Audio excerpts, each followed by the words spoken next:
of your mind? Yeah, that's why I'm in therapy. I'm so sorry.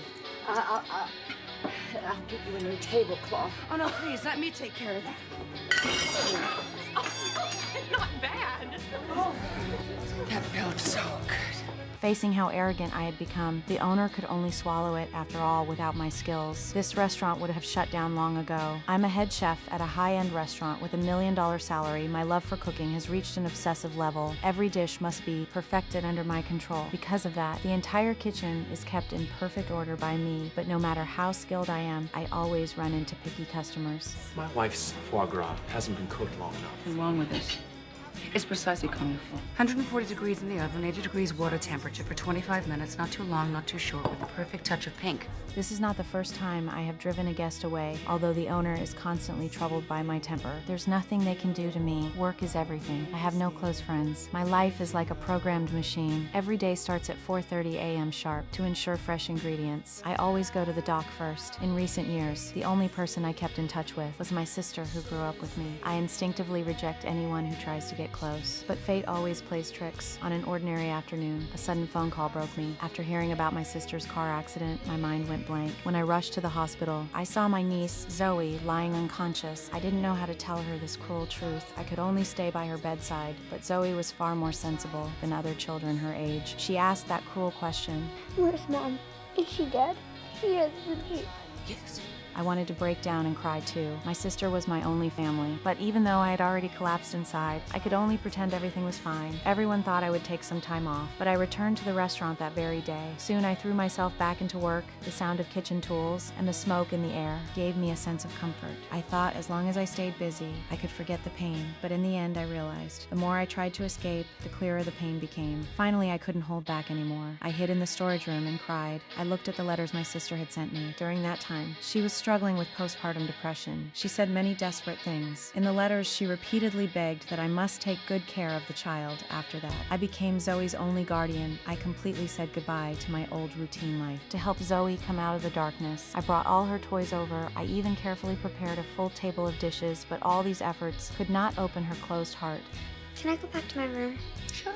This made my mood drop quickly, but since I had never left my post before, I still told Zoe I had to go back to the restaurant if anything happened. She must contact me immediately. Then I rushed to the restaurant. I thought it would be chaotic, but it was the opposite. Everything was still running in order. When I got close to the kitchen, I saw a strange man standing in my position, singing freely. Nick noticed my arrival after being reminded by others. He quickly put down his work and greeted me, but all of this felt extremely irritating to me. To me, the kitchen is never a place for emotions. It is a battlefield that must stay precise and calm. There's no room for mistakes. I wanted the owner to fire him immediately. We were lucky to get him. The Peninsula offered an executive chef. Why didn't he take it? Because he said he wanted to work with you. Facing this so-called admirer, I felt nothing when I got home. Zoe was already asleep. I felt a moment of confusion. I didn't know if I could really take care of her. After all, my life was already a mess because I had no close friends. I could only go see a therapist from time to time. 4 years ago, I had a decent boyfriend, but after 1 year, he wanted to move in with me. And, I'm sorry, what's so bad about moving in together? He asked me to give up my apartment. Why would I want to do that? Eventually leave, then where would I be? After leaving the therapist, it was time to pick Zoe up. When I brought her home, I made her fish sticks. I started trying to slowly enter her closed world. What's your favorite number? No, you don't have to do this. At that moment, the doorbell suddenly rang. It turned out I had arranged a nanny, but the unusual outfit left me at a loss. Supposed to do? I just can't leave you here alone all the time. Why not? I'm perfectly fine. I charge him when I get here, you know. I hurried back to the restaurant because of Nick's sudden presence. I felt uncomfortable working to keep my distance from him. I split the menu into two. I thought this way, we would not interfere with each other, but since we were under the same roof, Nick still kept appearing in front of me. When I was finishing the final step of a dessert, Nick came even closer. By accident, the dessert was completely ruined. The anger I had suppressed for so long finally burst out at that moment to calm myself down. I went to the storage room again, but Nick followed me in. He said he had no intention of taking my position with his ability. He could easily get a better job at a higher-end restaurant. Want to tell me what's going on in here? Wait a minute, where are you going? I'm sorry, Paula. You'll have to find someone else. Kate, what have you done? I didn't do anything.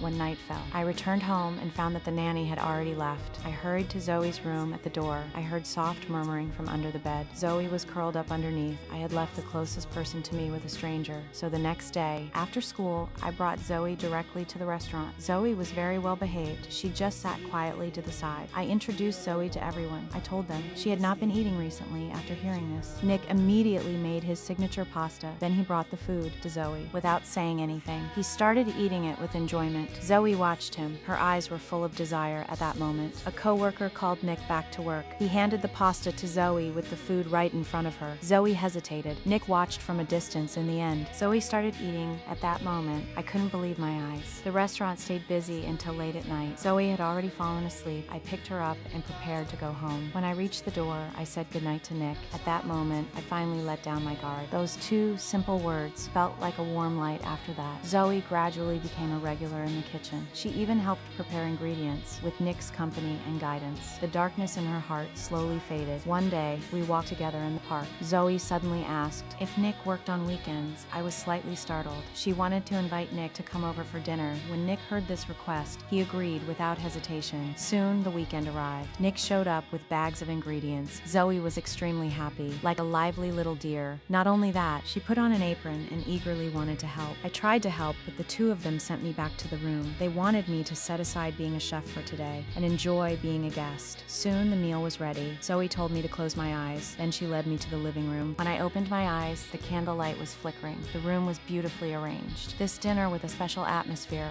quietly warmed my heart.